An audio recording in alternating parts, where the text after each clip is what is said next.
Nilitaka kuongea mgeni rasmi kwamba ushirika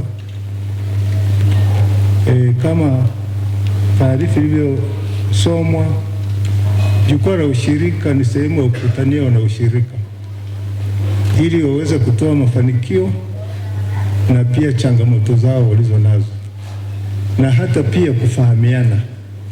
Nadhani ni sehemu mojawapo ambayo kionjo kimeonyesha kwamba bila kuwa na jukwaa kama hili hatusingeweza kumtambua mwenzetu kwamba na kipaji cha hivyo, na hili ni fundisho hata kwa wanaushirika wote kwamba vionjo hivi tunahitaji kuvitumia katika kulinda ushirika.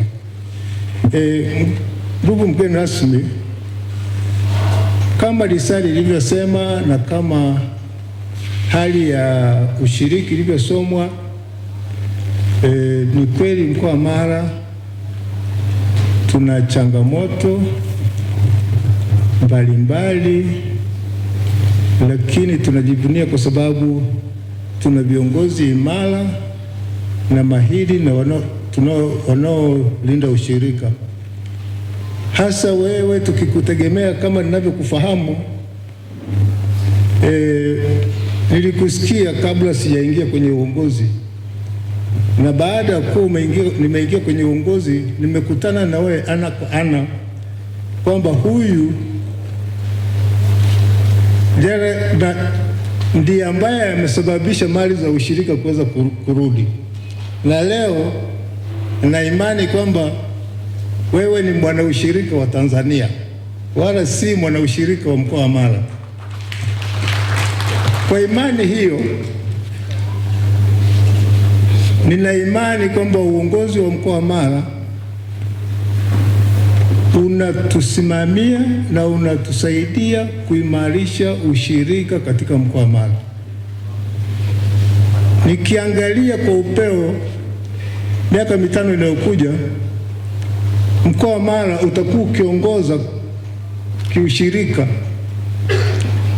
Tanzania nzima, kwa sababu dalili nimeanza kuiona kwa sababu ya ushirikiano tulio nao na viongozi wa kiserikali. Mkuu wa mkoa tunashirikiana naye vizuri, wewe mwenyewe tunashirikiana vizuri, asi uchumi tunashirikiana vizuri, mrajisi wetu tunashirikiana vizuri. Kwa nini ushirika usisonge mbele? Kwa kusema hayo, mimi nimepewa kazi moja tu ya kukaribisha, na kwa heshima kubwa ambayo umetupa wanaushirika wa jukwaa la ushirika kukubali kuja kushiriki na sisi. Junzo TV,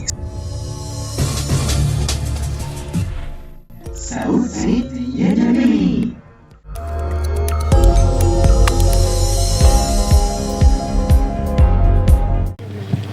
Mheshimiwa mgeni rasmi, ushirika huu ndio utakaokomboa wakulima kufika kwenye standardi ile Chama cha Mapinduzi inayotaka. Kuna changamoto ambazo na mimi huwa zinanifikia, kampuni ambazo zinahusika mfano za kununuzi wa tumbaku, naona kama zipo kampuni mbili tu. Hizi kampuni hazifanyi vizuri kabisa. Mpaka sasa hivi tunavyoongea, wakulima bado wana tumbaku lao ndani. Kwa niombe mgeni rasmi, mfikishie waziri, watafutie makampuni mengine yaweze kusaidia kuhakikisha kwamba wakulima hawapati changamoto ya kuuza mali yao. Lingine, ukiangalia hata wakulima wa pamba bado wanateseka. Watengenezieni mifumo mizuri, wafungue akaunti kwenye mabenki, mifumo ambayo watakuwa wanalipwa hela yao ambavyo haipotei. Na ushirika bila serikali kuusimamia kindaki kabisa hautaweza kuenda vizuri. Nikuombe sana mgeni rasmi, kwa vile huko hapa na mamlaka yote uko nayo, muongee na waziri, angalia namna gani ya kuwasaidia wapate fedha. Ushirika ni biashara kama mlivyokuwa mnasema, lakini wakulima ndio, na sasa hivi ili uweze kupata hela, kilimo ndio chenye pesa sasa hivi.